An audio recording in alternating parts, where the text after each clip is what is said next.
Ya, insya Allah siap. Ya, untuk Mas Agrin boleh di nonaktifkan terlebih dahulu mic dan webcamnya. Untuk peserta ini baik, terima kasih. Ada di bisa tampil juga ada di via YouTube kita, Mas. Pertama ini akan yang melihat acara live ini. Ya, kami persilakan kepada Mas Gita untuk menyampaikan materi pada malam hari ini. Saya jadikan dulu, Mas. Sip, sudah Mas. Dipersilakan, Mas.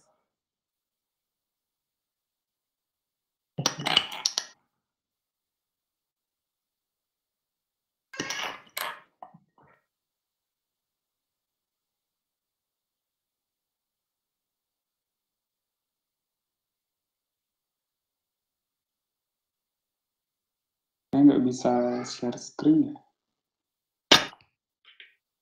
Di pojok kanan bawah sudah ada gambar screen. Oh iya, di situ Mas, benar. Upload ya.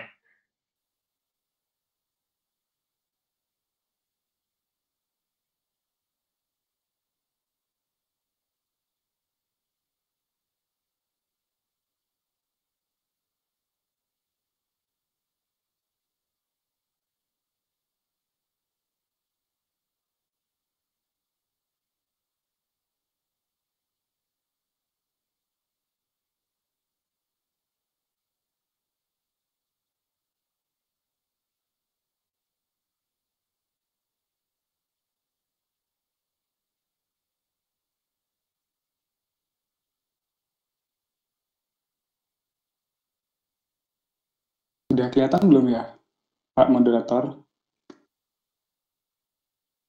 Sudah, Mas? Sudah ya. Oke, saya mulai ya.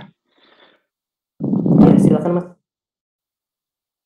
Assalamualaikum warahmatullahi wabarakatuh. Selamat malam Bapak Ibu semua. Selamat malam teman-teman semua. Perkenalkan, saya Gita Syahputra dari Kelompok Penelitian Penemuan dan Pengembangan Obat di Pusat Penelitian Bioteknologi LIPI. Terima kasih kepada BISA AI sudah memberikan saya kesempatan untuk sharing pengalaman atau riset saya mengenai penambatan molekuler untuk pencarian kandidat obat. Tanpa berlama-lama saya akan mulai. Jadi yang akan kita bahas sekitar beberapa menit ke depan mengenai alur penemuan obat, terus dilanjutkan mengenai struktur protein dan permodelan protein, kemudian kita akan membahas mengenai reseptor dan sisi pengikatannya, lalu yang utamanya adalah ini dengan penambatan molekuler, dan yang terakhir contoh hasil penelitian yang kami lakukan di laboratorium. Nah, di sini ada 4 artikel yang kayak saya berikan contoh mengenai berita-berita mengenai kapan sih vaksin atau obat-obat, salah satunya tentang corona itu beredar di masyarakat. Masyarakat selalu bertanya-tanya kapan sih obat itu hadir di hadapan masyarakat, berikut juga vaksinnya. Lalu selama ini adanya resistensi antibiotik, memerlukan antibiotik baru, sehingga diperlukan obat-obat yang baru pula, antibiotik baru pula. Nah, yang terakhir, yang beberapa minggu lalu, tim dari Pusat Penelitian Bioteknologi dan bekerja sama dengan beberapa instansi melakukan uji klinis mengenai produk herbal untuk pasien COVID. Jadi ini semua, mengapa prosesnya itu butuh alur yang panjang. Nah, ini akan kita bahas nanti di slide ke depannya. Nah, ini adalah sekilas mengenai alur penemuan obat.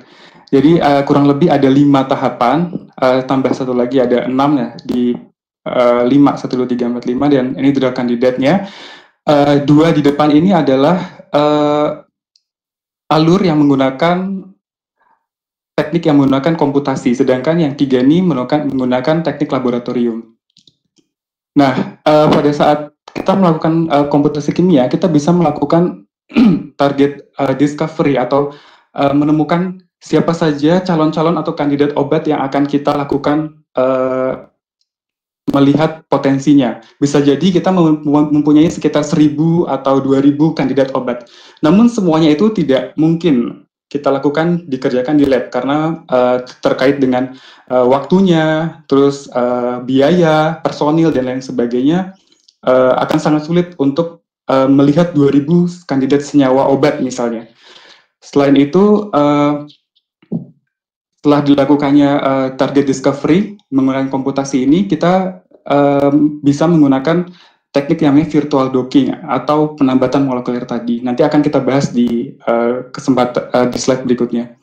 Setelah mendapatkan dari kandidat obat tadi, kita screening dari 2000, kita mendapatkan 1000, lalu 500. Nah, akhirnya kita bisa melakukan kerja di laboratorium menggunakan kandidat-kandidat obat tadi dengan optimasi dari senyawa tersebut, kemudian dilakukan uji in vitro, selanjutnya dilakukan uji in vivo, lalu dilakukan yang paling terakhir adalah uji klinis atau uji yang dilakukan di manusia. Setelah dilakukan diuji di manusia, itu juga nanti ada assessment lagi, penilaian apakah obat tersebut sudah baik untuk dihadirkan di masyarakat. Nah, yang dua ini kita akan bahas untuk beberapa menit ke depan mengenai protein target, screening melalui penambatan molekuler tadi. Nah, ini adalah yang tadi kita fokuskan di dua tempat tadi yang di depan. Kita mempunyai sekitar 2000 atau bahkan ratusan ribu kandidat senyawa obat. Ini kita bisa dapatkan di mana? Kita bisa dapatkan di database yang kita bisa pergunakan secara online. Bisa menggunakan Analyticon, Asinex, Bionet, hingga Zinc. Ini semua bisa dapatkan strukturnya di sini. Kita juga bisa menggunakan senyawa-senyawa yang kita dapatkan dari sintetik atau penemuan obat dari modifikasi molekul dan lain sebagainya. Setelah kita mendapatkan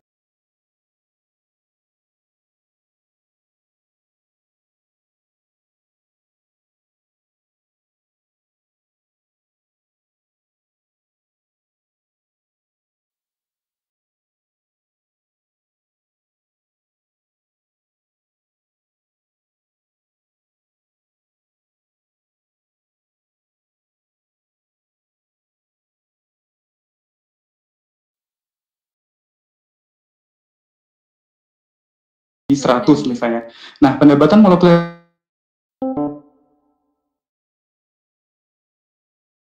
contohnya Autodocvina. Ada beberapa program yang bisa gunakan lagi seperti FlexX, Glide, Gold, MOI, dan lain sebagainya yang ada di sini.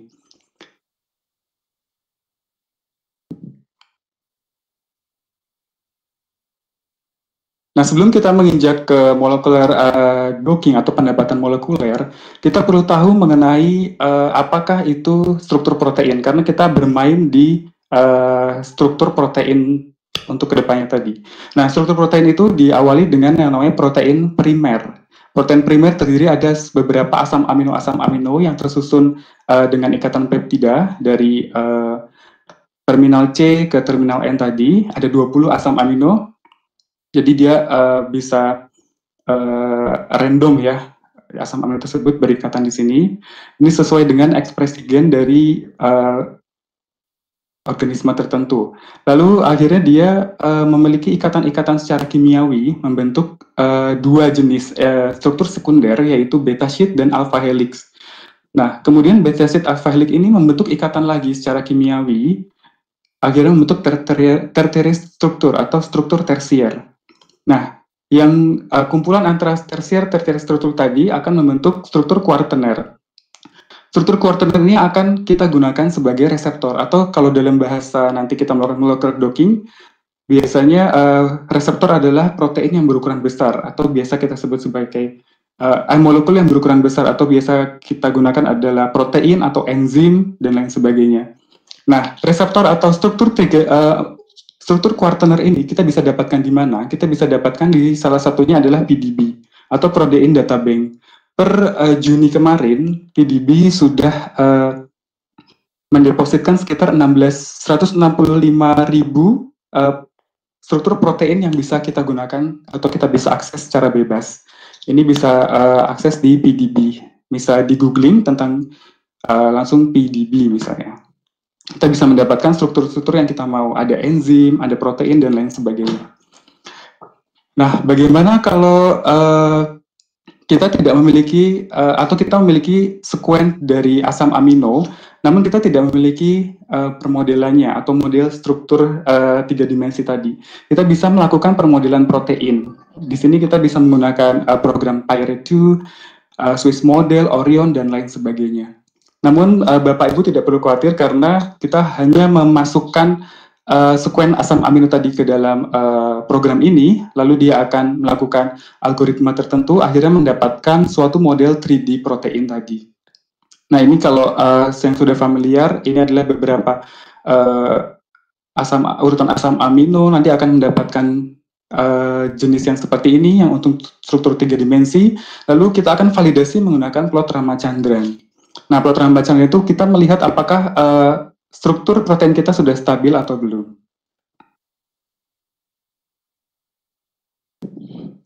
Nah, setelah kita mendapatkan reseptor atau protein yang cocok untuk kandidat obat kita, misalnya di sini adalah kalau di SARS-CoV-2 atau COVID ya, yang ini di manusia misalnya reseptornya adalah pada AC2 misalnya. Nah, ini kita melihat AC2 itu atau protein lainnya, kalau di sini saya contohnya adalah pada protein M-Pro atau main proteinnya di SARS-CoV-2, ada 3 di sini yang saya baca di Computational Molecular Docking and Virtual Screening. Ada 3 jenis reseptor yang bisa kita gunakan untuk melakukan penambatan molekul untuk kandidat obat COVID ya. Ada M-Pro atau main protein, RDRP, PL-Pro. Nah, ini kita mendapatkan 3 jenis reseptor yang bisa kita gunakan. Namun dari struktur ini tidak semuanya atau tidak semua bagian protein ini bisa kita gunakan sebagai titik penambatan molekuler. Kita harus menentukan sisi pengikatannya. Nah, sisi pengikatan itu kita bisa dapat dari mana? Kita bisa melakukan beberapa program seperti Conserve, Pocket Finder, Leaksite, MetaPocket, dan Caspi. Nah, di sini kita bisa melihat asam amino apa yang paling berperan dalam pengikatan protein tadi. Ada misalnya tirosin 24, threonine 24, threonine 25, histidine 41, phenylalanine 140, dan lain sebagainya. Nah, ini adalah contohnya misalnya. Jadi kita tidak bisa sembarang menempatkan, kalau kita sudah tahu reseptor, kita tidak bisa sembarang menempatkan kandidat obat tersebut di titik-titik protein ini. Kita harus menentukan sisi pengikatannya. Nah, selain itu, kita juga harus mengetahui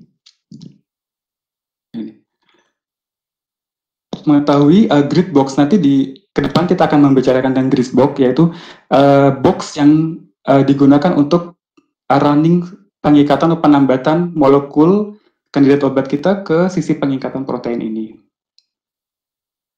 Nah, ini inti dari pembahasan kita malam ini, yaitu tentang penambatan molekuler.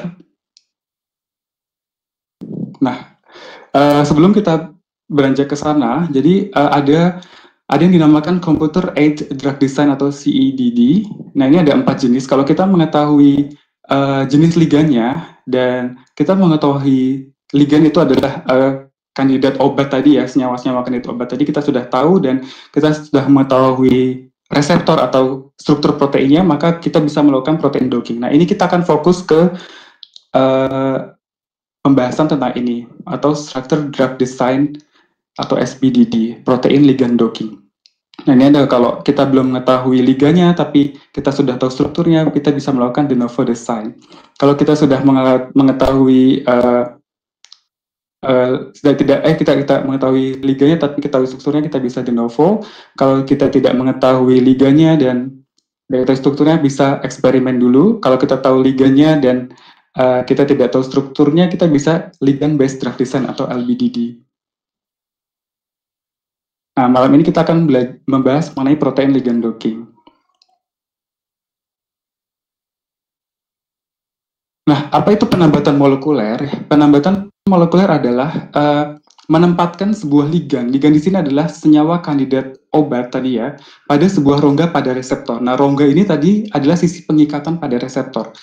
Ini contohnya, ini adalah sebuah reseptor. Tidak semua bagian dari reseptor ini mampu atau bisa dan potensial untuk diikat pada ligand. Kita harus tahu sisi pengikatannya tadi. Sisi pengikatan kita bisa menggunakan program-program yang sebelumnya tadi saya sebutkan di depan. Lalu kita masukkan ligand, kita coba ligand. Jadi ini contohnya satu. Misalnya kalau kita punya 1000 ligand atau 2000 ligand, kita bisa menambatkannya satu persatu ke sini. Akhirnya menjadi sebuah kompleks reseptor dan ligand. Nah, di sini apa penambatan molekuler adalah sebuah metode structure based drug design yang tadi disebutkan di depan, yang bisa atau mampu memprediksi struktur kompleks antara ligand dan reseptor secara komputasi. Nah, ini perlu di garis bawahi adalah secara komputasi. Nah, penambatan molekuler itu bisa apa aja? Kita bisa memprediksi pose, yaitu orientasi. Jadi apakah ligand ini bentuknya seperti ini, atau ke depan, ke belakang, ini orientasi konformasi ligand pada reseptor. Nanti akan kita bahas di slide selanjutnya. Dan kita mengetahui scoring atau nilai afinitas, pengikatan antara kompleks ligand dengan reseptor tadi. Jadi selain kita mengetahui pose, kita juga bisa melihat energi ikatnya.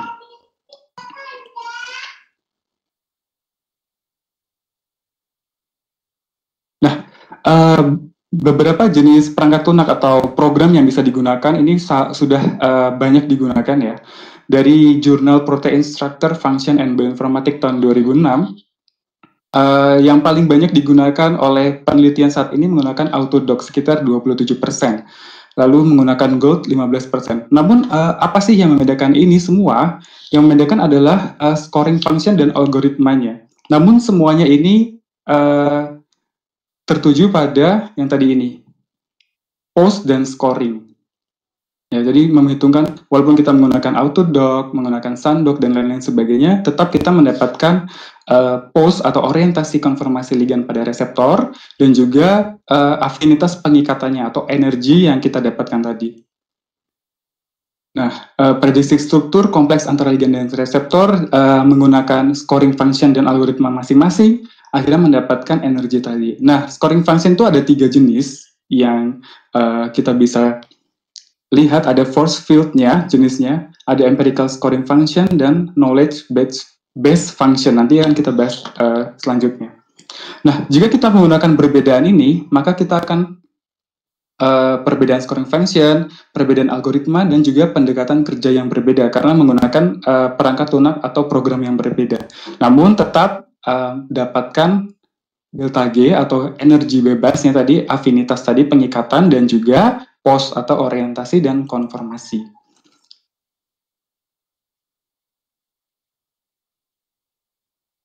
Nah, ini yang scoring function tadi yang ada, kita bisa lihat ada reseptor dan ligand. Nah, dia mencari, ligand itu mencari tempat atau orientasi dan konformasi terbaik pada energi yang paling baik. Nah, ini kita mendapatkan apakah dia berbentuk seperti ini orientasinya atau seperti ini. Nah, yang terbaik, nah ini adalah favorit kompleksnya itu atau yang paling energi yang paling baik dan orientasi yang paling baik adalah seperti ini. Jadi dia cocok di sisi pengikatan ligandnya. Tadi ada 3 atau tambah 1 jenis ya, 4 machine learning based ya di sini. Kalau kita menggunakan basic based, ini algoritmanya seperti ini atau rumus-rumusnya seperti ini, dia bisa digunakan software namanya DOC. Kalau empirical ini biasa digunakan oleh software Xcore. Lalu knowledge base bisa digunakan IMF. Machine learning RF score ini mempunyai algoritma atau penilaian masing-masing. Namun tetap saja yang dihitung adalah ini, energi bebas Gibbs dan juga orientasinya tadi.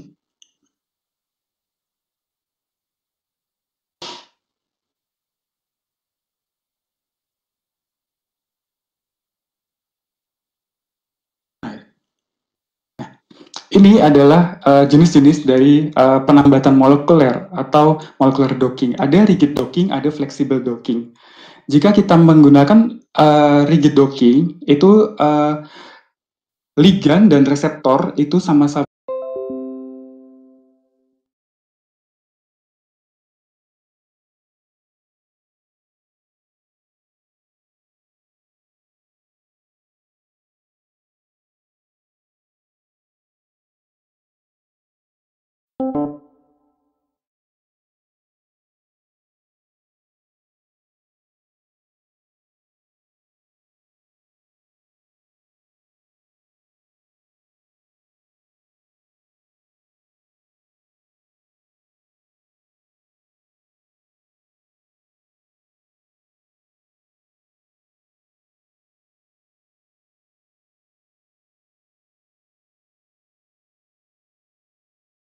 Fast Rigid Exhausted Docking dari OpenAI dan Dock.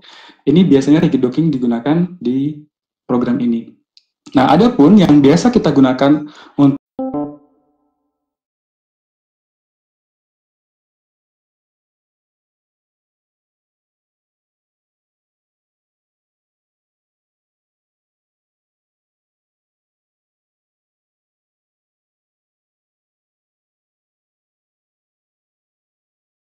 nanti pada saat ditambahkan di reseptor, dia akan membentuk pose atau orientasi dan konformasi yang paling baik. Nah ini.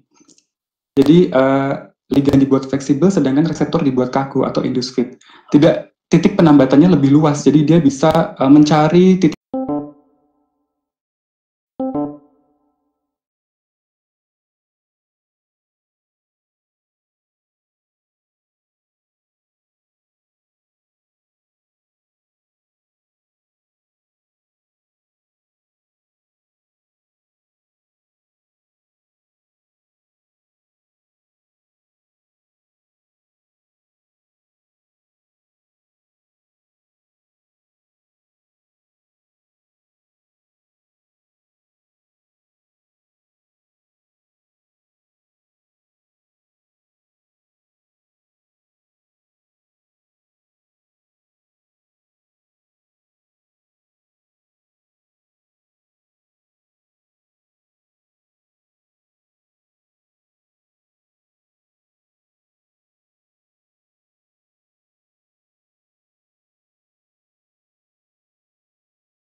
tentunya kita harus membutuhkan banyak ligand. Jadi ligand yang paling dominan berikatan di suatu titik wilayah protein, itu yang bisa kita jadikan sebagai sisi pengikatnya.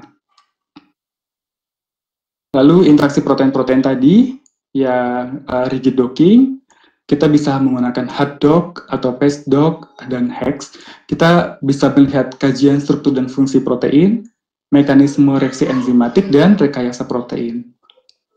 Ini yang akan saya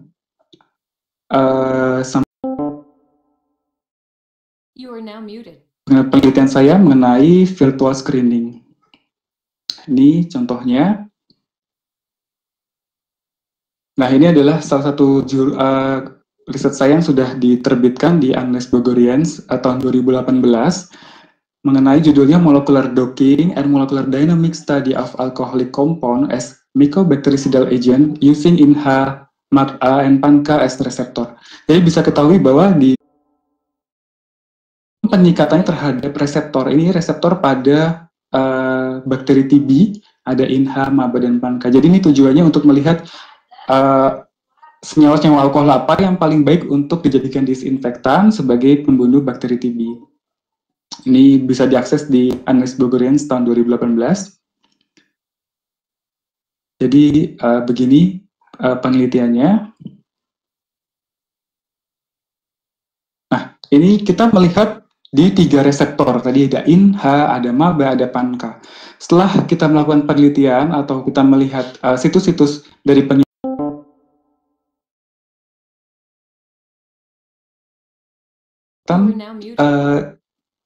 alkoholik tadi ya, senyawa-senyawa alkohol tadi. Jadi kita melihat tiga reseptor ini, lalu kita melihat binding setnya, ada methionine 103. Nah, ini yang harus kita tambah, alkohol tadi harus kita tambatkan di wilayah-wilayah ini, yang paling pengikatannya paling baik. Tadi kalau belum tahu pengikatannya di mana, ada program-program sebelumnya yang sudah disampaikan di slide sebelumnya. Lalu sebelum melakukan docking, kita harus preparasi ligan. Kita harus mencari ligan-ligan atau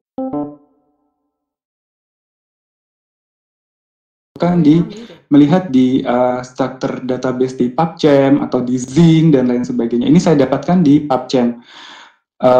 Lalu selain itu kita juga membutuhkan disinfektan atau obat-obat TB yang sudah ada di pasaran. Misalnya di sini saya bandingkan dengan isoniazid, terus triclosan, dan lain sebagainya ini ya. Lalu selain ligan yang dipreparasi, kita juga mempreparasi reseptor. Oh ya, sebelumnya ligan ini harus kita buat 3 dimensi, nanti menggunakan Marvin sketch. Ini belum saya tulis di sini ya. Jadi kita bisa menggunakan Marvin sketch untuk optimasi dari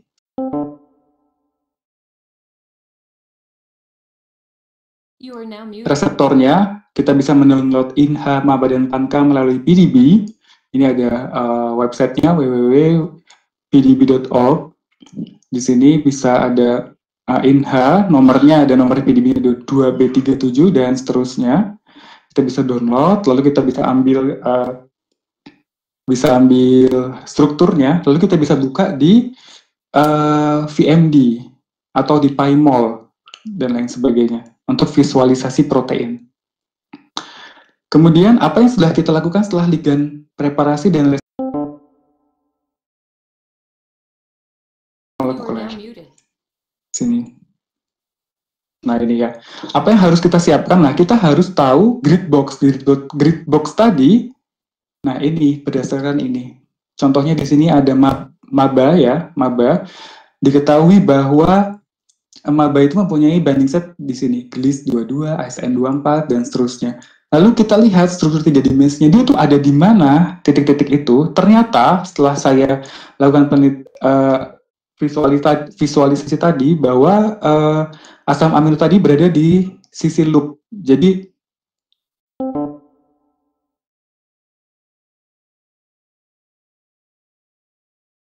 ada turn ya. Nah di bagian reseptor MABA ini yang paling sisi pengikatan yang paling baik berada di sisi loop. Namun tidak menutup kemungkinan dia juga bisa di reseptor lain, bisa di alpha helix atau di beta sheet tadi. Nah ini kita buat grid box-nya. Ini semua saya lakukan di Autodox Vina. Semuanya. Jadi grid box-nya ada di wilayah ini. Jadi nanti liganya kita arahkan di titik-titik ini saja melakukan running docking-nya.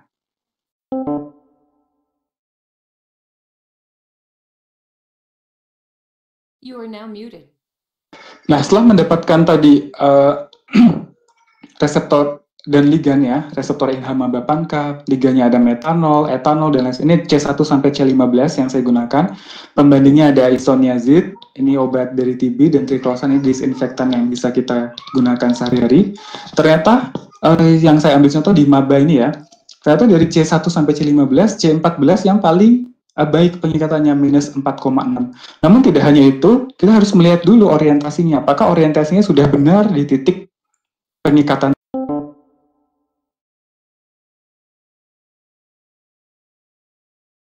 diperbesar ya, dia masuk ke dalam sini, dan asam amino juga terikat di ligan terikat pada asam amino yang sisi pengikat tadi.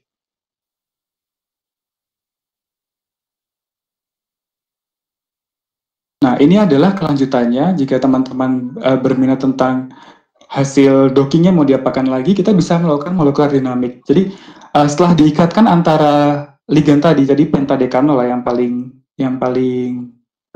ini yang Oh, ini contohnya yang di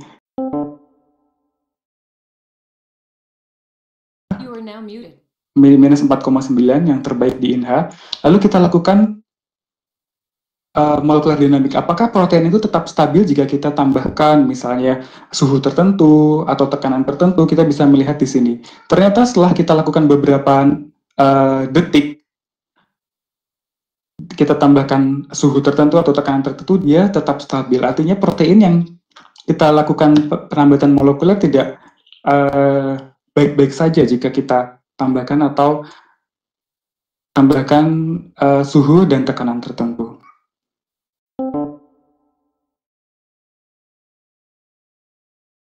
Sebagai kandidat di lab.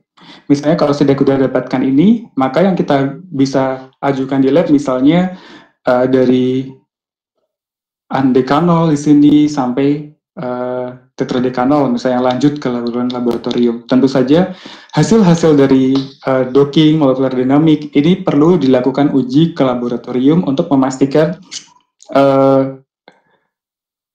karakter dari potensi dari si ligan atau kandidat obat ini. Iya, terima kasih. Mohon maaf bila ada.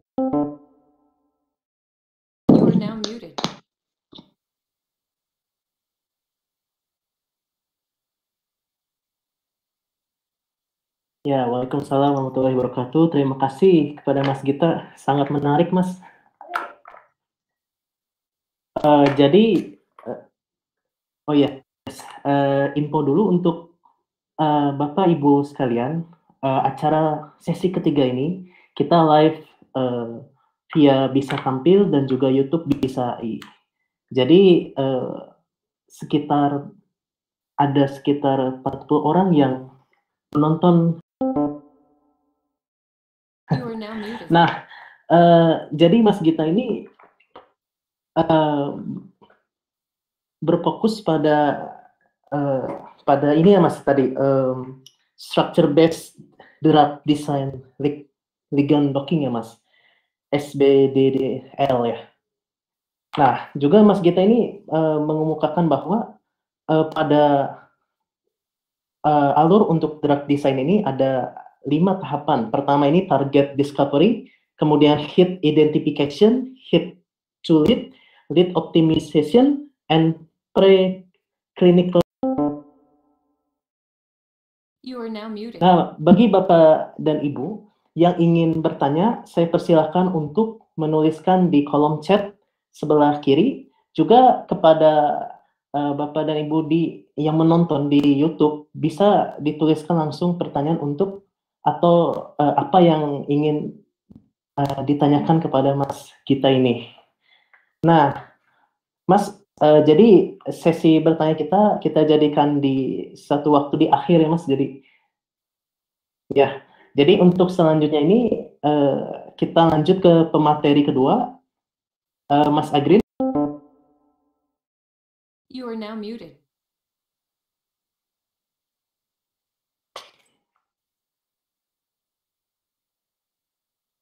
Boleh dicek suaranya, Mas? Dan webcamnya dinyalakan agar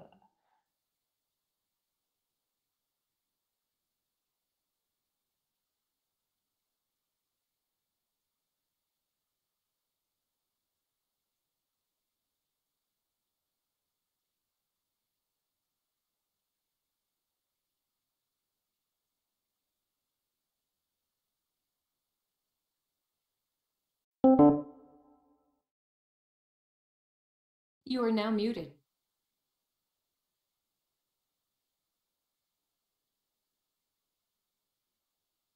Oke, Mas Agrin, boleh dicek suaranya? Nampaknya belum terdengar.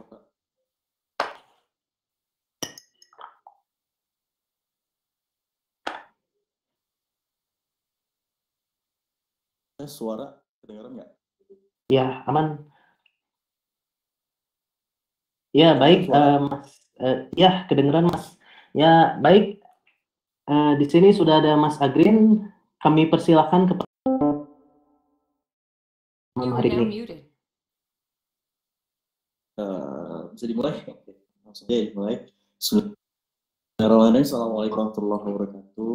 Ya, sebelumnya perkenalkan, saya Agri Febrian Pradana, salah satu sebelumnya ini yang telah memberi kesempatan saya untuk memaparkan setidaknya atau memberi informasi mengenai dunia nanomaterial. Jadi disclaimer dulu nih ceritanya. Jadi sebenarnya bidang saya itu lebih ke organiknya. Jadi ini sebenarnya adalah penelitian pengalaman yang pernah saya material, yaitu contrast agent. Nah, di sini saya menampilkan 3 aplikasi karena saat ini yang pertama Skop Image London, tempat di mana saya bekerja sebagai dosen kimia organik sebenarnya. Maka dari itu saya tadi disclaimer dulu bahwa ini sebenarnya bidangnya lebih ke anorganik gitu. Ini adalah suatu pengalaman saya pernah saya lakukan kurang lebih 2 tahun waktu saya menempuh bidang S1 dan S2 berbareng. IPB afiliasi saya dulu, dan Batan adalah tempat di mana terlaksananya penelitian ini sebenarnya. Sharing adalah nanoferrogel Fe3O4 kitosan as contrast agent pada MRI atau magnetic. Jadi outline yang akan saya sampaikan adalah background, method, result, and discussion. Jadi sebenarnya saya hanya meng-share pengalaman saya terhadap nanomaterial ini, khususnya di contrast agent. Background dari penelitian ini itu karena MRI ini. Jadi MRI itu kan magnetic resonance imaging yang sangat-sangat powerful dan sensitif untuk yang digunakan di bidang biomedis saat ini selain CT scan dan lain-lain. Nah, kenapa sangat powerful? Karena kelebihan dari tools atau alat-alat yang lain MRI ini sangat berbahaya gitu digunakan. Karena yang digunakan itu adalah medan magnet, bukan radiasi seperti sinar X, CT scan kan pakai radiasi sinar X. Kalau MRI ini tidak ada sama sekali menggunakan radiasi, cuman radiasi gelombang radio aja dan dari tubuh kita. Tadi gelombang radio. Nah, teknik dari MRI itu adalah basicnya itu dia mengukur senyawa proton yang ada di dalam tubuh. Nah, siapa senyawa proton yang ada di dalam tubuh? Jadi proton yang itu adalah yang paling banyak itu kita ambil dari molekul air.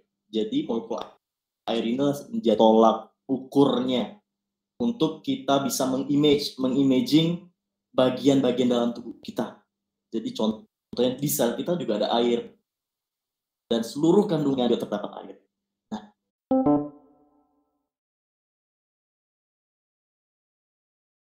di MRI ini.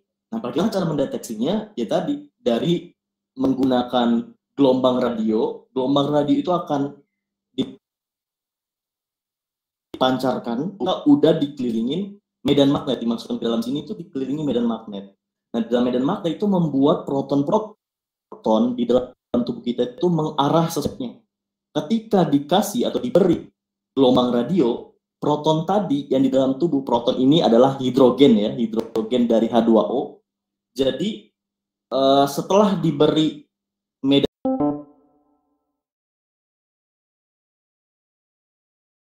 jadi kalau kita lurus gitu, jadi semuanya mengarah ke atas misalnya spin ini. Nah, tadinya spin di dalam tubuh kita sebelum ada medan magnet itu ke segala arah, jadi tidak ada satu arah mengarah gitu. Jadi mengarah itu ke segala arah spin dari protonnya. Nah, ketika itu akan berbeda atau kondisi proton ataupun kondisi air di dalam tubuh kita. Jadi mengarahnya itu searah dengan medan magnet. Nah, berbarengan ketika diberi radio, gelombang radio akan diserap oleh proton tersebut. Jadi tidak semua proton dari seluruh segala arah proton tadi, tidak semua proton mampu mengarah ke satu arah sesuai medan magnet. Ada proton yang berlawanan. Nah, fungsi dari gelombang radio itu mengarahkan proton yang belum searah dengan medan magnet untuk menjadi searah. Misal tadi yang arahnya semua mengarah ke atas, protonnya di dalam tubuh ketika diberi medan magnet. Tapi ada kondisi yang mengarah ke bawah misalnya. Nah, gelombang radio diberi untuk mengarahkan dia ke atas. Nah, sinyal medan magnet dimatikan. Ketika sinyal medan magnet dimatikan, maka akan kembali lagi sinyal yang mengarahnya proton ini dari atas ke bawah itulah memberi sinyal, dan sinyal itu diteruskan ke detektor sehingga dikonversi sehingga jadilah gambar atau suatu image. Jadi itu konsepnya. Jadi di latar belakangnya atau didasarkan dengan kecanggihan dari MRI ini untuk melakukan suatu penelitian saya. Nah, tapi kecanggihan itu tidak juga cukup powerful dengan tidak adanya contrast agent. Nah, contrast agent ini apa sih ibaratnya? Jadi ibaratnya kalau gini, di sini saya punya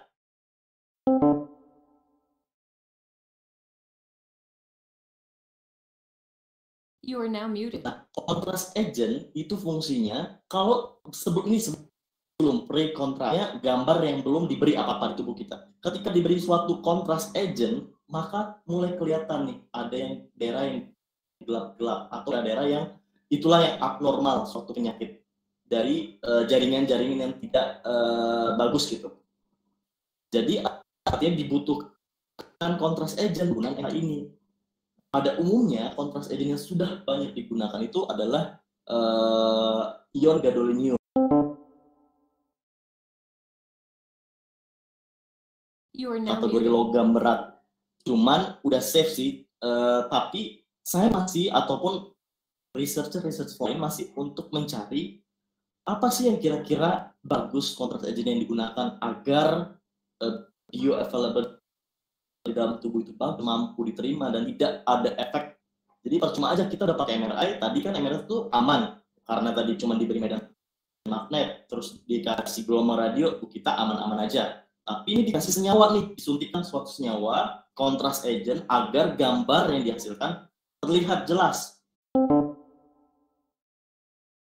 Jadi percuma aja alatnya tidak berbahaya, tapi senyawa yang dimasukkan itu berbahaya gitu. Makanya masih dicari contrast agent yang masih aman digunakan. Jadi fungsi contrast agent itu pada intinya itu untuk mengontras suatu gambar yang tadi misalnya kalau kita jaringan itu ada cancer ataupun ada tumor, ternyata dengan prinsip kerja proton tadi itu samar-samar terlihatnya, tidak terlihat apa-apa. Nah, jadi fungsi contrast agent itu akan berinteraksi dengan molekul air yang berada penyakit. Jika beraksi, maka akan menimbulkan sinyal yang kembali ke detektor itu akan berbeda, sehingga akan menimbulkan kontras yang berbeda, gambarnya akan menjadi lebih gelap ataupun lebih terang. Jadi kontras itu bisa menyebabkan lebih gelap yang pertama ataupun yang lebih terang, sehingga kita bisa membedakan mana yang abnormal dan mana yang normal. Terus selanjutnya setelah beralih kita memahami MRI, terus di MRI itu dibutuhkan. Nah, barulah di sini bagaimana sih cara membuat contrast agent secara kimia. Di sini saya menggunakan konsep yang disebut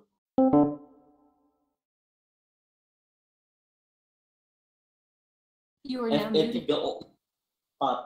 Fe3O4 ini digunakan sebagai contrast agent pengganti contrast agent yang sudah banyak digunakan. Ini Fe3O4 karena lebih mudah diterima di tubuh, lagi pula terionisasi di dalam tubuh. Ketika terionisasi di dalam tubuh dimasukkan dalam bentuk ion Fe. Ya, Fe kan berfungsi dalam tubuh, dibutuhkan oleh tubuh, ataupun Fe itu juga sudah dikenal oleh tubuh. Jadi udah terbiasa.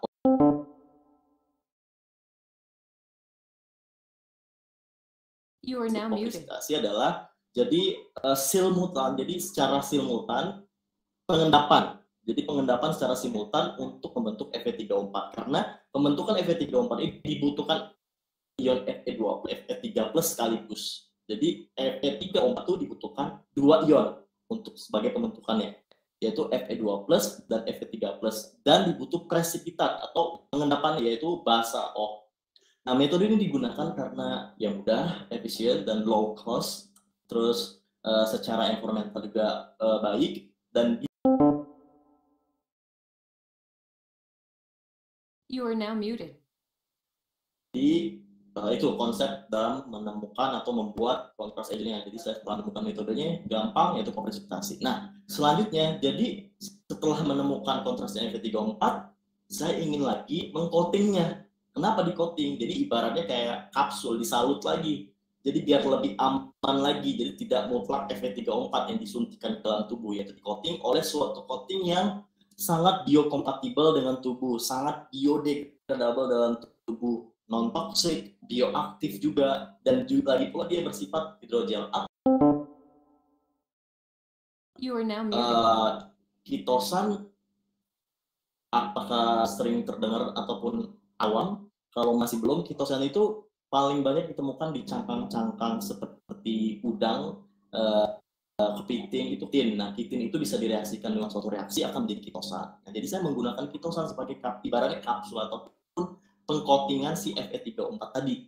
Jadi harapannya dengan di coating Fe34 ini, harapannya si ini tidak terjadi penggenapan. Jadi ibaratnya kan saya mau menyuntikkan contrast agent. Ketika disuntikan ke You are now muted. Nah, bagaimana cara mengatasi itu? Dengan cara mengcoatingnya agar menjadi lebih stabil koloidnya. Jadi dia lebih monodisperse, ukurannya juga, terus dia terdisperse dengan air karena tadi permukaan si kitosannya yang bisa berinteraksi dengan air. Lagi pula kitosan ini termasuk golongan polisakarida yang sangat diterima oleh tubuh dan sangat bisa terdegradasi dalam tubuh. Kita punya pencernaan yang bisa mencerna polisakarida. Untuk alasan aplikasi medis sudah terpenuhi. Nah, sekarang bagaimana cara membuat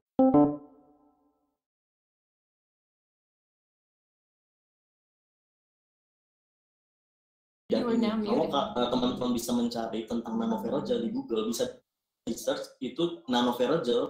Kalau kalian teman-teman ketik di Google nanoferrogel, itu bisa kalian temukan itu semuanya tentang saya semua, nanoferrogel. Karena istilah nanoferrogel baru apa ya, istilahnya baru digunakan gitu, dan baru saya aja beberapa sedikit jurnal yang membahas tentang nanoferrogel. Nah, di sintesisnya ada 3 tahapan dasar, yaitu kita membuat hidrogel kitosannya dulu, normal hidrogel kitosan. You are now dengan muted. pelarutnya asam asetat, terus dikasih crosslink PLA agar benar-benar menjadi hidrogel.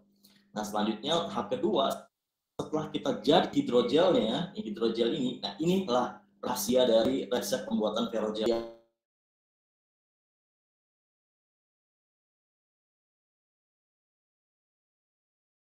Buat tadi di percobaan sebelumnya, ini dilakukan dengan rangkaian yang seperti ini, atau direndamkan dengan ion Fe3+. Harapannya kalau kita punya hidrogel, terus dia direndam oleh dengan larutan ion Fe3+, direndam dengan air, dicuci, dimasukkan lagi ke Fe2+. Jadi udah di dalam hidrogel di sini terkandung ion bakal akan terbentuk Fe3O4. Jadi bukan Fe3O4 dalam bentuk suatu logam, tapi dalam bentuk hidrogel. Di dalam hidrogel dia terbentuknya. Nah, setelah terbentuk atau telah melakukan cycle ini sebanyak 3 kali, jadi hidrogel kitosan direndam Fe3+, dicuci, dimasukkan Fe2+ lagi, dicuci, dan seterusnya sampai hidrogel itu berubah yang tadinya berwarna kuning menjadi oranye, yang menandakan semua ion-ion Fe3+ dan Fe2+ masuk.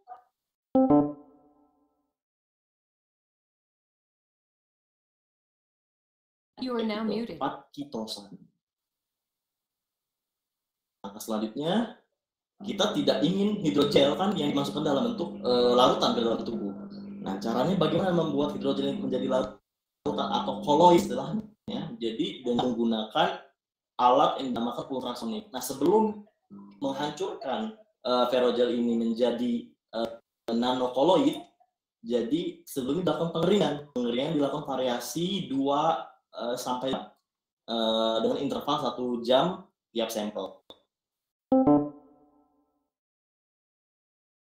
You are now muted. Setelah dikeringkan, di ultrasonik masing-masing sehingga membentuk nanoferrogel Fe3O4 kitosan. Sehingga telah berhasil saya membuat cikal bakal contrast agent nih, baru sudah jadi nih contrast agent. Tapi apakah sudah selesai sampai situ? Belum. Kita harus memastikan yang kita sintesis itu benar terjadi, atau pengen buat kue, tahu itu kue dari mana, kita cipin kan, kita karakterisasi dari bentuknya, dari rasanya, dari apanya. Nah, kita bagaimana cara memastikan yang saya sintesis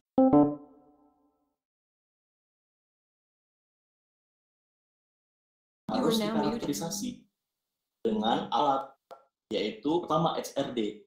XRD memastikan bahwa yang saya sintesis itu benar terbentuk Fe3O4, karena dengan XRD, dengan database standar F4, kita bisa menentukan, oh, yang kita sintesis itu benar Fe3O4. Selain XRD memastikan Fe3O4 terbentuk, digunakan FTIR untuk menganalisa yang benar-benar pasti fungsi yang terbentuk antara kitosan dengan Fe3O4 itu berinteraksinya seperti apa. Apakah benar kitosan yang itu benar-benar terbentuk, atau nah, harapannya kan Fe3O4 ini di dalam, kitosannya di luar, harapannya seperti itu.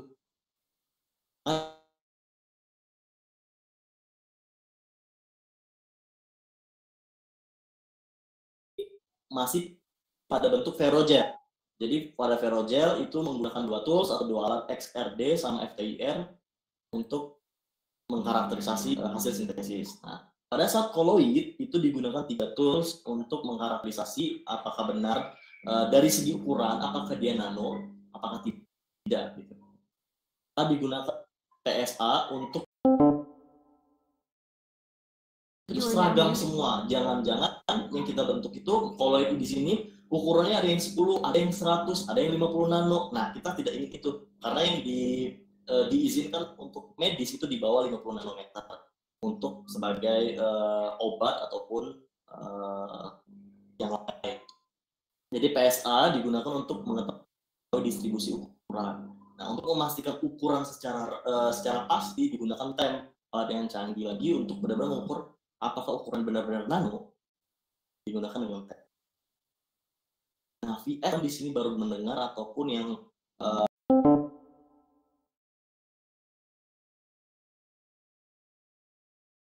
untuk nilai magnet. Jadi sebenarnya syarat untuk sebagai kontras agent harus memiliki nilai magnet. Jadi maka diukur nilai magnetnya. Itulah metode yang saya lakukan atau saya lakukan untuk membuat kontras agent saya. Serta karakteristik. Nah, sekarang kita masuk result and discussion-nya. Bagaimana hasilnya? Nah, ternyata hasil yang saya dapat sesuai Mora 2015 bahwa benar ini namanya ferrogel. Ferrogel itu adalah suatu coating oleh suatu coating. Nah, coating yang saya gunakan kitosan dan memiliki sifat magnet. Jadi ini harus memiliki sifat magnet untuk dikatakan sebuah ferrogel. Terus ada data dari data pengeringan bahwa dengan meningkat atau dengan pengeringan yang semakin lama, kandungan atau fraksi air yang hilang itu semakin banyak, karena dalam pembuatan hidrogel jelas ada air di dalam hidrogel. Nah, jadi hidrogel. Nah, air dalam hidrogel itu kita tidak inginkan. Kenapa tidak inginkan? Karena bisa menurunkan nilai magnet. Kalau nilai magnet berkurang, maka fungsi kontras agent juga sebenarnya berkurang juga. Ada di ferrogel tersebut. Maka kita harus silakan dengan cara pengeringan. Bahwa terbukti di sini dengan semakin meningkatkan waktu pengeringan, semakin banyak fraksi air yang air tipe imbisi namanya. Kalau air yang terperangkap dalam hidrogel itu sesuai Pustaka Sugita Error. Nah, selanjutnya bagaimana berdasarkan uang FO 2008 interaksi antara ferrogel, antara Fe dengan kitosan itu seperti ini. Jadi adanya interaksi ion-ion terlibat hidrogel di sini berinteraksi dengan gugus NH pada kitosan. Yang kita lihat nanti. You are now muted. Nah, selanjutnya kita masuk ke karakterisasi ini. Benar nggak sih Fe3O4 yang saya buat? Jadi ini yang warna hitam yang A ini adalah pola difraksi XRD untuk kitosan. Sedangkan yang warna hijau itu adalah pola difraksi untuk senyawa Fe3O4. Masing-masing senyawa, baik standar kitosan dan Fe3O4 itu memiliki pola difraksi masing-masing. Jadi kalau Fe3O4 yang benar-benar standar itu memiliki peak atau puncak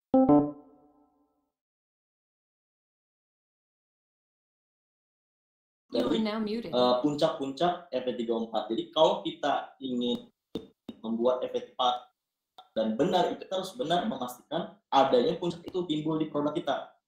Nah, kalau kitosan, peak yang itu ada di yang melebar dan tinggi di sekitar 20 derajat di 2 tetanya. Nah, yang C itu adalah produk Fe3O4 kitosan yang saya telah buat. Ternyata dari muncul peak khas dari Fe3O4. Fe3O4 muncul di sini. Dan kitosan juga walaupun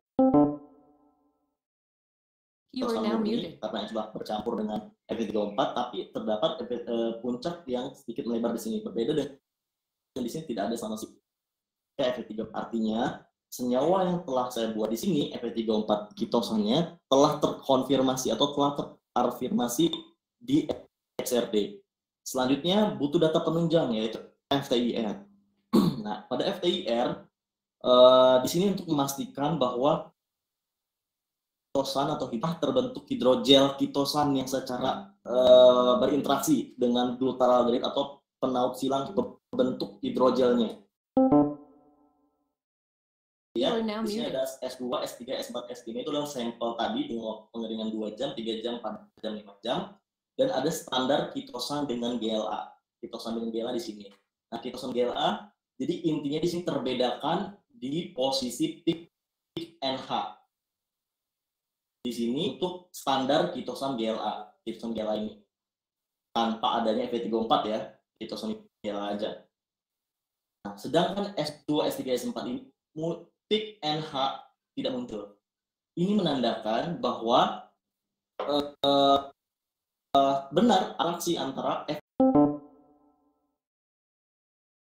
NH2 yang bebas. Buktinya apa? Buktinya muncul peak di sampel S2, S3, S4. Kalau muncul artinya NH2 ini bebas, Fe3O4 tidak berinteraksi dengan kitosan. Nah, di sini kita berinteraksi Fe3O4 di NH-nya bebas sehingga tidak terdeteksi di FTIR, tidak muncul serapan NH bebasnya karena NH-nya tidak bebas. NH-nya berinfo 4 itu. Nah, di situ terafirmasi bahwa penyalutan atau pengcoatingan telah berhasil dari FTIR. Nah, selanjutnya untuk nilai magnet dari sampel koloid, karena yang digunakan adalah sampel koloid, maka sampel koloid yang diukur nilai magnetnya. Jadi kalau Fe3O4 murni itu nilai magnetnya itu 92 mU per gram, sangat tinggi. Sedangkan jadi koloid telah dilaporkan berbagai macam peneliti, Sifudu et al. Pada 2009 itu dia sekitar 4 mU per gram pada sampel ini. Terus pada tahun 2007 Chai et al. Itu melaporkan 1,6 mU per gram. Sedangkan sampel saya pada pengeringan 2, 3, 4, 5 semakin tinggi dengan waktu pengeringan yang semakin lama juga, dan ini berkorelasi positif terhadap waktu pengeringan dan hilangnya fraksi air terhadap ferrogel itu sendiri yang mampu menghilangkan nilai magnet. Di sini nilai magnet terbesar yaitu sampel yang dengan waktu pengeringan 5 jam yaitu 6,21 mU per gram. Nilai ini lebih besar dibandingkan penelitian yang telah dilakukan Sifudu dan Chai. Nilai kontrasegin saya memiliki sifat magnet, tapi jauh berkurang ya dari 92. Kalau ini kan dalam bentuk Fe3O4 secara murni, belum dilapiskan oleh kitosan dan belum lagi menjadi koloid yang ada airnya juga, jadi mengurangi. Nah, selanjutnya pada PSA ternyata distribusi ukuran yang saya dapatkan cukup hampir seragam, itu berkisar di antara 22 nanometer secara PSA. Nanti saya konfirmasi melalui TEM. Ini berdasarkan distribusi ukuran. Nah, kalau dikatakan besar, nanopartikel itu besar, ya You are now muted. nanometer kan udah 1 mikro. Kecil ya kurang dari 8 nanometer harusnya kalau dikatakan kecil. Medium itu sekitar 10 sampai 300 nanometer. Dan ini diizinkan untuk masuk ke organ-organ kayak liver, terus juga pembuluh darah dan lain-lainnya. Jadi ada kategori-kategori. Makanya kenapa harus nano? Karena untuk bisa masuk ke dalam jaringan-jaringan dalam tubuh kita. Dan jaringan tubuh kita harus memenuhi standar ukuran-ukuran tertentu.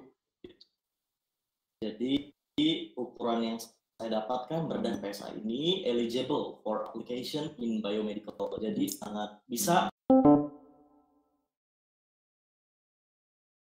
You are now muted. Ukuran dalam 50 nanometer berdasarkan Krisman et al. 2010. Selanjutnya karakterisasi dengan TEM. Jadi di sini tidak kelihatan ya. Ada garis sisi bar yang menunjukkan 1 nanometer.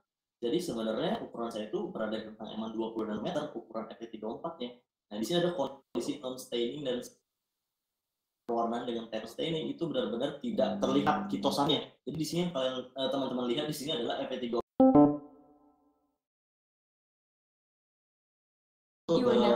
Setelah jadi koloid, partikel saya itu berbentuknya bulat. Seperti ini. Nah, setelah di staining akan digambar diberinya baru terlihat medium kitosannya. Ini kitosan yang tadinya nggak ada sama sekali di sini, lihat kitosannya. Yang bagian gelap dark ini itulah medium kitosannya terlihat.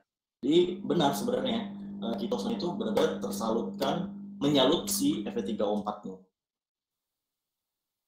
dalam koloid.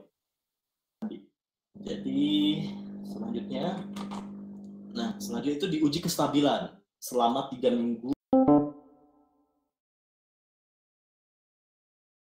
Tes ini berdasarkan pH stabil di sekitar pH 4 atau 5. 1 sampai ke 13 stabil pada pH. Jadi dia tidak berubah. Dengan saya merubah pH dari 0 sampai 8, ternyata pH stabil untuk kontras agent yang saya ini adalah di sekitar 4 atau 5 pH sampai 3 minggu percobaan. Artinya koloid atau kontras agent yang saya buat stabil. Nah, sehingga konklusi atau kesimpulan You are now muted. Jadi di sini saya telah berhasil membuat kontras agent sebagai pre ya dulu ya, belum benar-benar masuk ke bidang sebagai kategori kontras agent baru pre percobaannya, yaitu memenuhi aturan-aturan atau requirement yang harus dipenuhi dari ukuran harus nanometer. Koloidnya telah terkonfirmasi melalui PSA, distribusinya dan TEM. Terus berdasarkan nilai magnetnya memiliki nilai magnet dan yang paling tertinggi itu 6 mU per gram. Dan koloidnya stabil, artinya dia tidak mengendap. Cobaan. Bukan 3 minggu, 3 bulan, maaf. Selama 3 bulan koloid kontras agentnya stabil. Terus juga tidak ada perubahan struktur ataupun chemical terhadap pengeringan perogel karena terkonfirmasi dalam FTIR benar-benar kitosan itu menyalut si Fe34. Mungkin itu dari saya yang bisa saya share tentang nanomaterial atau nanopartikel Fe34 sebagai kontras agent pada MRI. Sebenarnya penelitian ini masih dilanjutkan lagi, masih banyak dilanjutkan untuk diuji untuk ketahapan ke preklinis, klinis, dan sekian dari Saud Borotno. Saya kembali ke moderator. Ya, baik Mas Agrin, terima kasih atas pemaparannya. Sangat menarik, Mas. Jadi kita mulai sesi diskusi. Sudah banyak nih pertanyaan dari YouTube kita untuk Mas Gita dan Mas Agrin juga. Boleh Mas kita hidupkan webcamnya agar diskusinya lebih santai. now muted.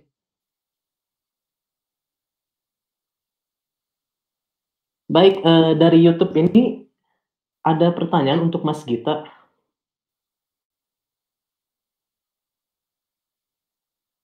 Mengenai molecular docking, apabila reseptor berupa protein tidak stabil terhadap suhu maupun tekanan, mekanisme alternatif apa, Mas, yang harus dilakukan?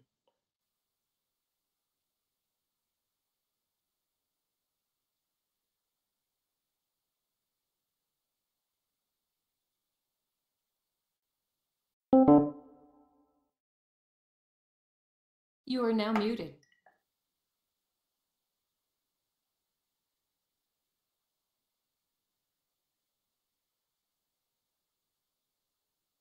Halo? Halo? Halo? Ya, sudah terdengar, Mas? Ya, saya mau menampilkan PowerPoint saya, bisa ya? Bisa, Mas.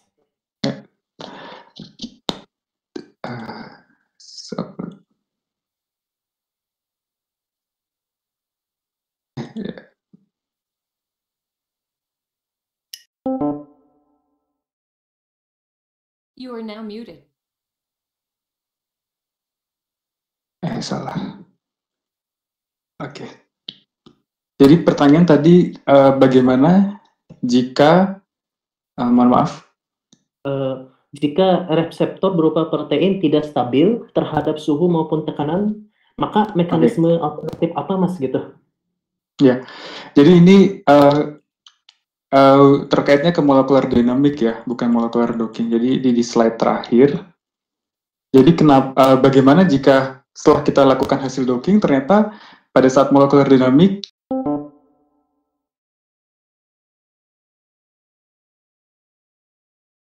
nah ini bisa jadi satu kajian penelitian lagi sebenarnya. Jadi ini ada topik baru lagi kalau kita ketahui bahwa oh ternyata protein kita kurang stabil terhadap tekanan atau suhu tertentu. Misalnya, ini saya tampilkan ini ya, misalnya ini reseptor tadi, baiknya mana ya? Nah ini misalnya, contohnya ini. Ini kan ada asam amino yang paling berperan di sisi pengikatan untuk ligan tadi ya. Nah ini biasanya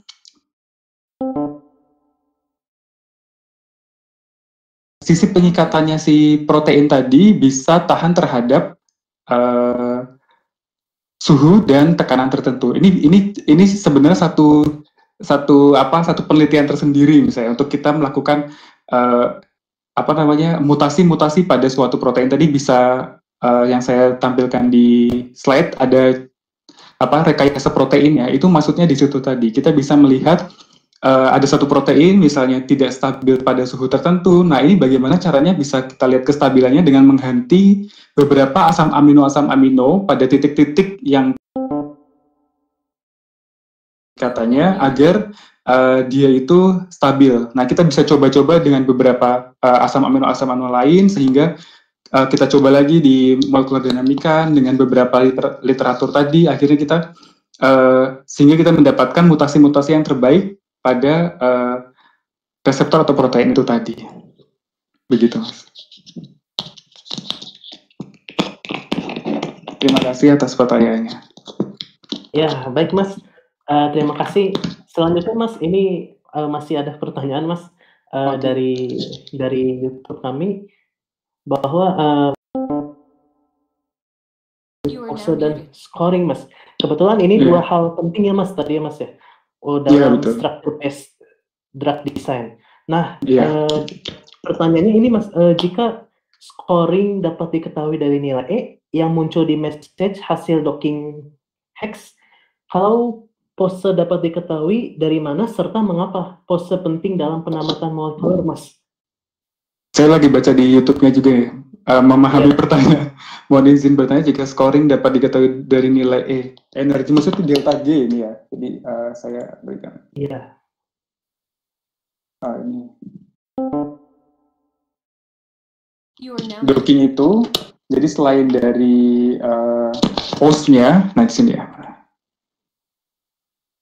Nah, ini selain dari post-nya atau jadi kita kalau melakukan docking itu tidak hanya sekali biasanya. Jadi kita melakukan docking kurang lebih dalam sekali docking di Autodock itu ada sekitar 9 pos. Jadi kalau saya melakukan docking kira-kira satu senyawa dan satu reseptor itu bisa sekitar 10 kali. Jadi kita mempunyai sekitar 90 pos. Jadi 90 hasil docking.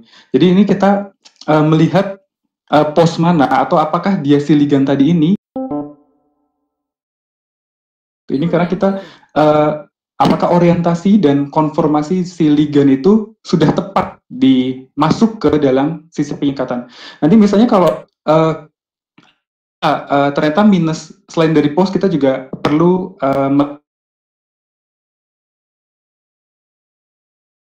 untuk itu contohnya yang nah ini misalnya energi Gibbs-nya di sini misalnya ya, ini energi Gibbs-nya minus 10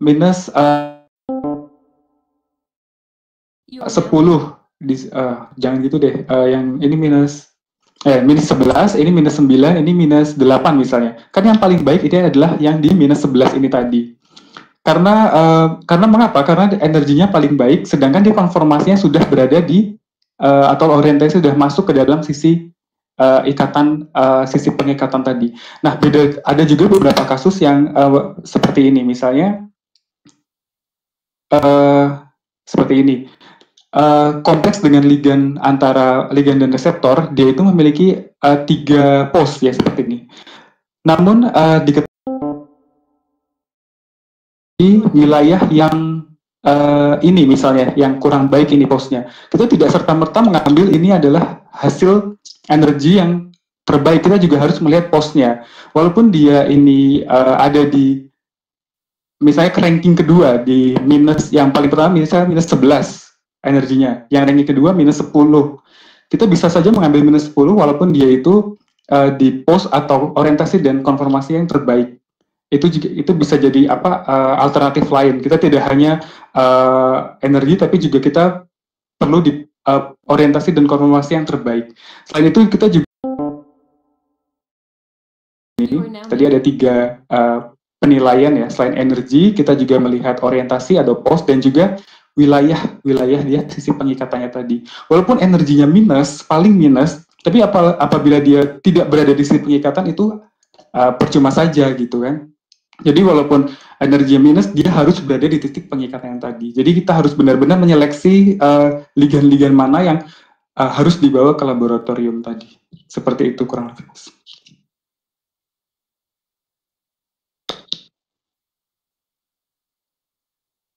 Ya, baik. Terima kasih Mas Gita. Kemudian Mas,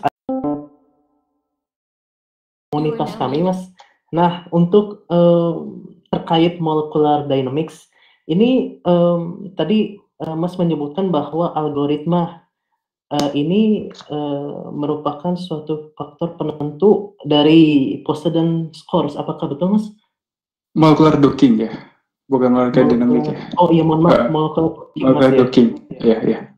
Ya betul. Ya, apakah selain algoritma itu ada faktor lain Mas yang sangat penting dalam penentuan Poseidon scoring? Kemudian Mas,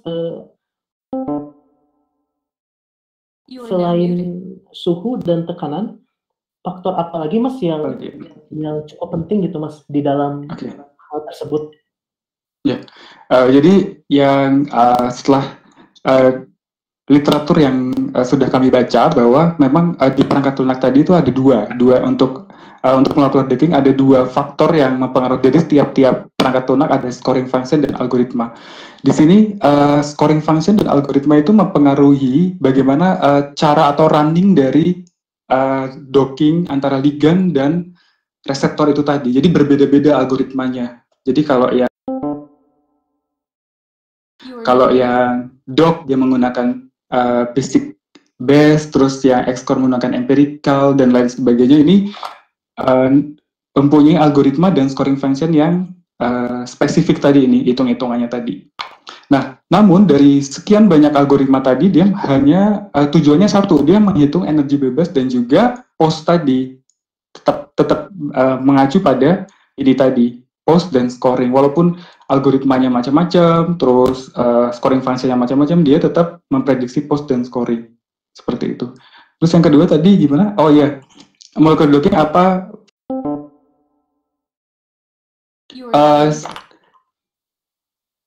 Ini baru bisa melakukan faktor lingkungannya baru di suhu dan tekanan saja dalam waktu tertentu. Jadi kita memberikan suhu biasanya misalnya obat tertentu yang dimasukkan ke dalam tubuh. Apakah jika dia itu terkena panas dalam tubuh, apakah dia cepat pecah gitu kan? Dia baik terikat dengan ligan dengan proteinnya, misal baik dengan docking. Apakah jika dilakukan molekular dinamik dengan penambahan suhu tertentu, dia cepat itu juga harus kita perhatikan ke depannya. Jadi tidak saja dockingnya bagus, tapi juga molekular dinamiknya juga harus ada analisis lagi. Jadi walaupun dia dockingnya sudah oke, ternyata di molekular dinamik di tubuh diberikan.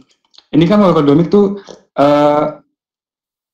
mirip seperti yang kondisinya dalam tubuh kan. Jadi ditambah dengan beberapa faktor tadi, misalnya suhu.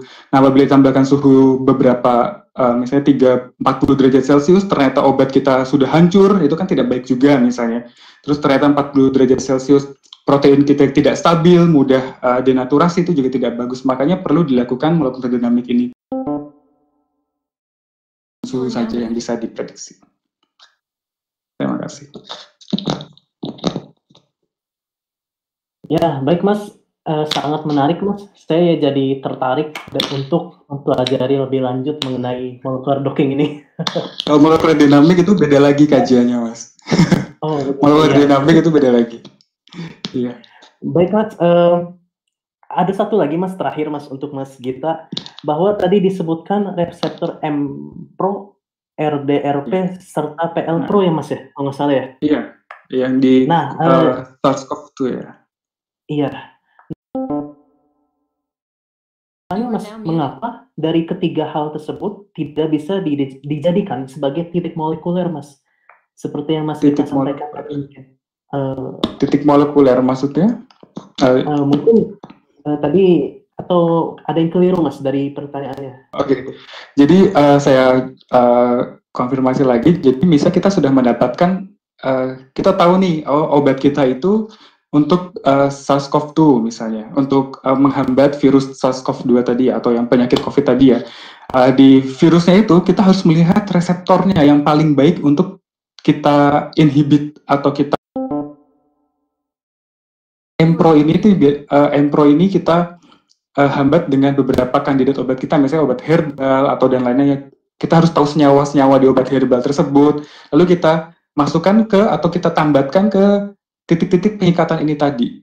Jadi selain kita mendapatkan 3 protein utama tadi atau protein-protein utama sebagai pengikatan obat agar dia tidak bisa menjangkit tubuh kita ya kalau dia berikatan dengan reseptor yang ada di tubuh kita kan dia bisa menjadi penyakit misalnya.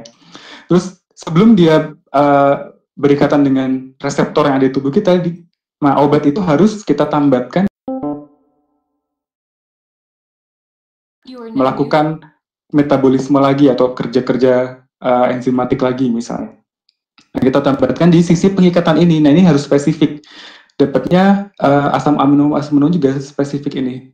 Kita tidak bisa asal misalnya saya mau tambahkannya di sini atau di sini itu tidak baik gitu. Walaupun memungkinkan, tapi kita harus punya sisi reseptor atau sisi pengikatan yang spesifik ini. Karena dia memiliki asam-asam amino yang mengikat yang paling spesifik. Nah, asam amino ini yang ada spesifik ini kita bisa dapat dari mana? Kita bisa dapat dari sini, program-program ini. Nanti kita masukkan sekuat mana yang wilayah asam amino. Namun, kita harus tetap memperhatikan di visualisasinya. Jadi, kita sebelah sini ya. Jadi, ini setelah kita dapat, contohnya ini MABA ya, setelah kita dapat di MABA ini ada binding setnya, kita harus melihat di visualisasi ini. Titik-titik mana tadi itu si ILE138 dan lain sebagainya, ini dia ada di sebelah mana sih? Nah ini kita harus perlu tahu dia ada titik di mana. Karena untuk melihat grid box tadi, nah ini grid box. Jadi kita tambatkan senyawa akan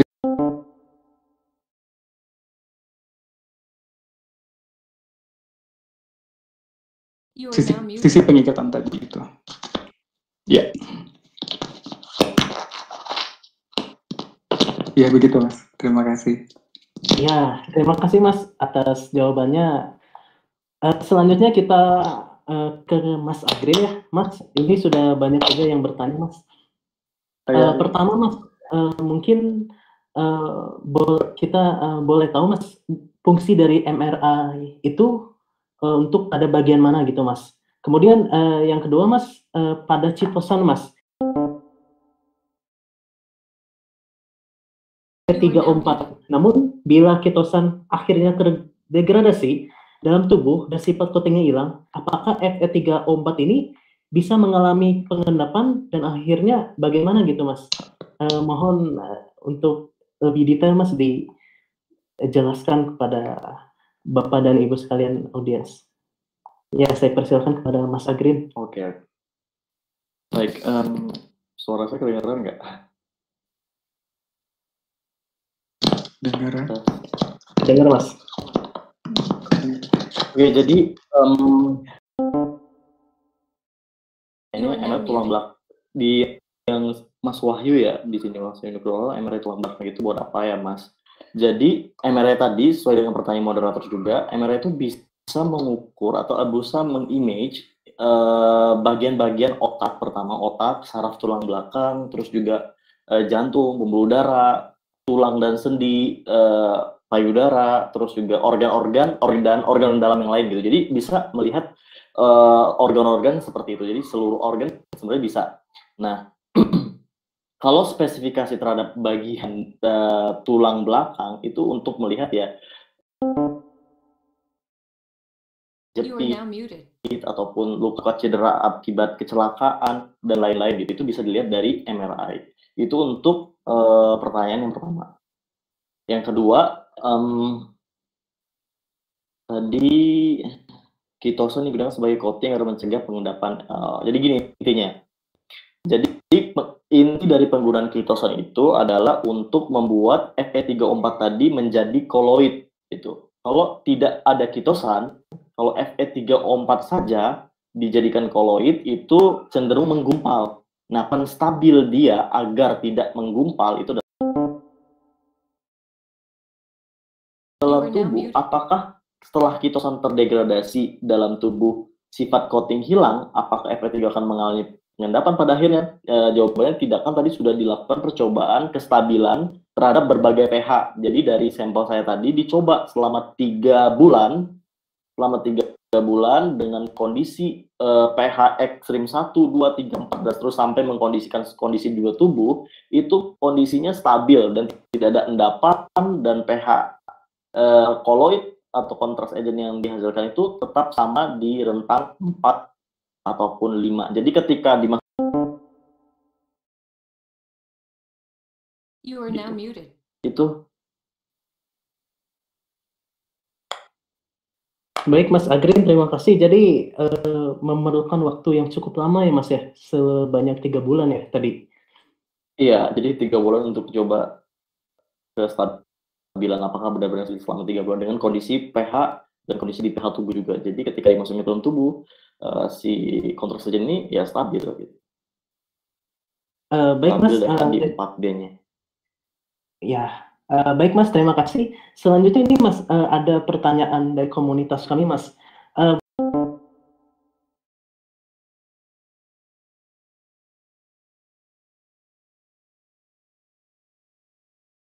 Mas, selain air, karena pada dasarnya tubuh kita ini beragam senyawa yang ada di dalamnya Mas.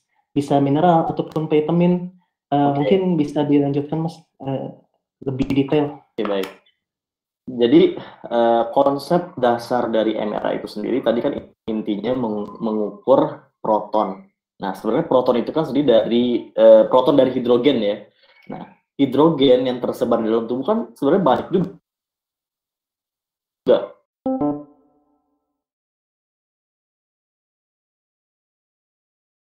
You are now muted. itu ya, jadi proton dari hidrogen. Jadi dalam tubuh kita kan kondisinya banyak, ada protein, karbohidrat, lemak. Jadi itu juga menggunakan juga ada proton atau sisi hidrogennya juga. Cuman tidak dominan. Tapi di tubuh kita itu kandungan air itu hampir seluruh tubuh kita kan mengandung hampir 80 ataupun 70% itu kan air. Jadi sel itu juga air isinya juga. Jadi tolak ukurnya air sebagai pengukuran pada MRI. Jadi hidrogen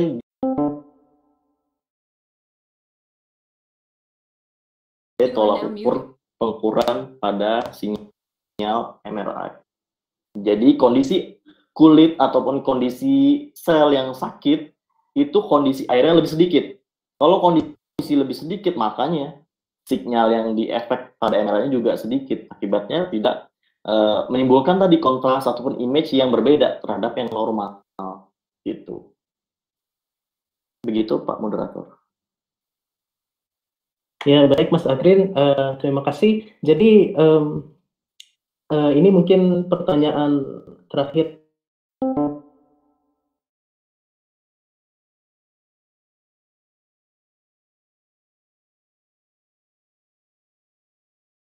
Sendiri. Nah, bagaimana Mas prospek ke depannya? Apakah menurut Mas Agrin akan lebih tren lagi atau kurang cukup tren di masa yang akan datang, Mas? Oke. Jadi pada intinya kan tadi sebenarnya bukan kategori baru juga, cuman kan banyak sebenarnya memvariasikan dengan senyawa lain gitu. Cuman istilah untuk nanoferrogel tadi emang sedikit karena penggunaan Fe3O4 dan ketosan.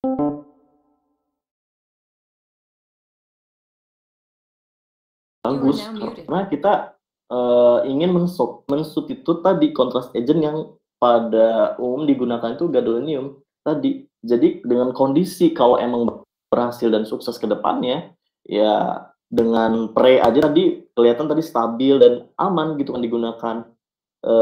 Sekaligus Fe3O4 ketika di tubuh terionisasi juga ketika emang sudah selesai digunakan, ya terionisasi jadi ion Fe tadi. Dan ketosan juga terdegradasi dalam tubuh, atau dicerna dalam tubuh juga sebagai polisakarida gitu. Jadi benar-benar safe, totally safe.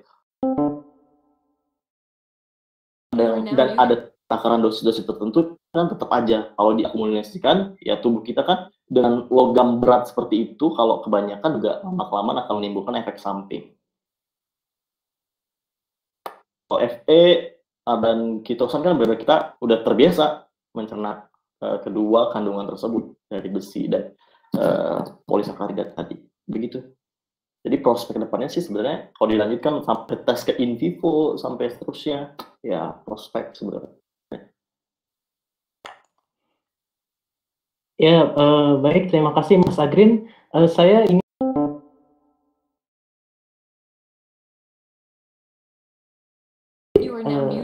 kolom chat ini bertanya Mas, bagaimana spek untuk melakukan sistem docking ini melalui komputer Mas?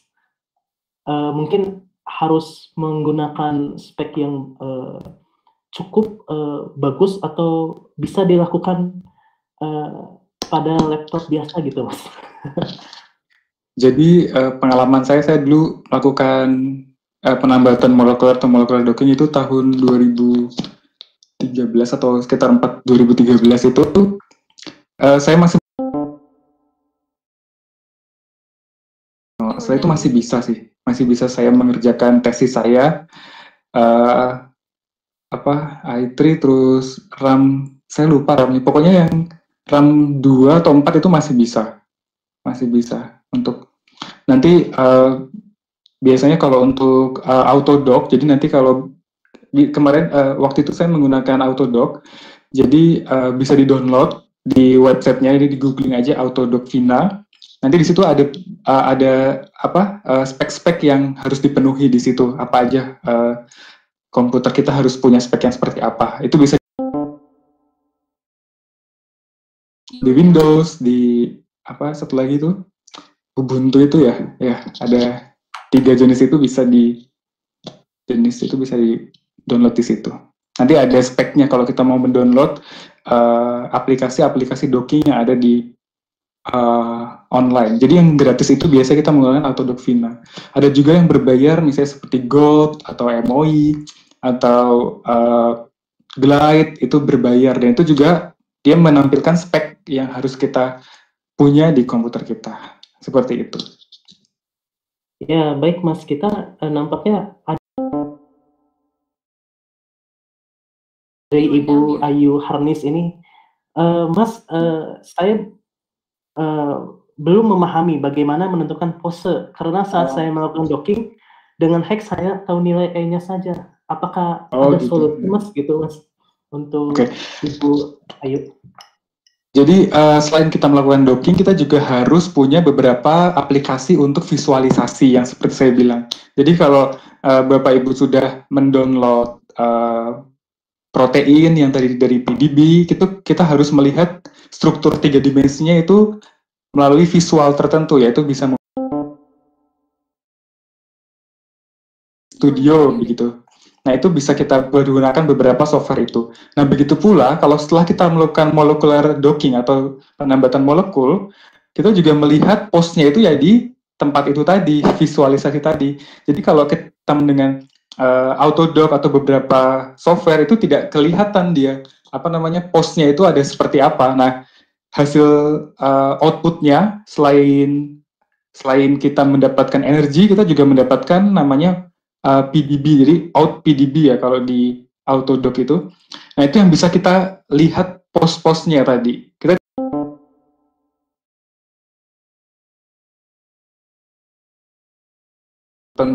Jadi harus mendownload beberapa software seperti VMD, PyMol, atau Discovery Studio. Nanti kita bisa melihat pos-pos tadi yang kita dapatkan dari docking. Jadi biasanya kalau saya melakukan sekitar 90 kali docking, nah itu bisa ngeliat 90-90-nya dari software tadi itu. Jadi harus mendownload dulu software tadi.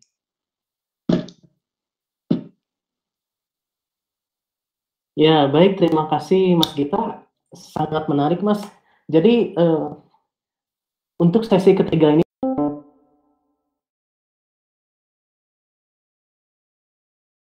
yang dibawakan oleh Mas Gita dan Mas Agrin pada sesi ketiga ini.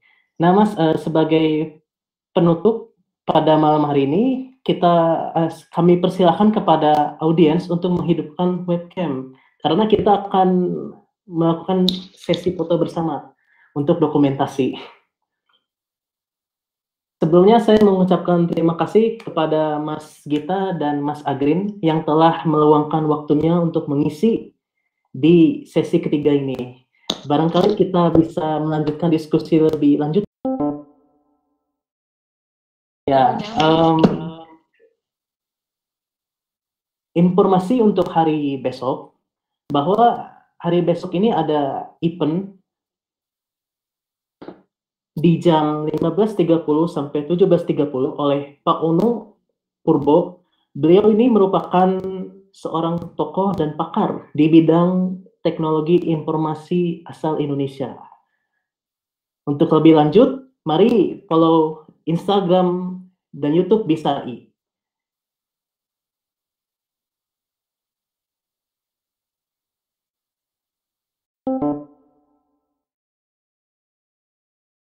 You are now muted.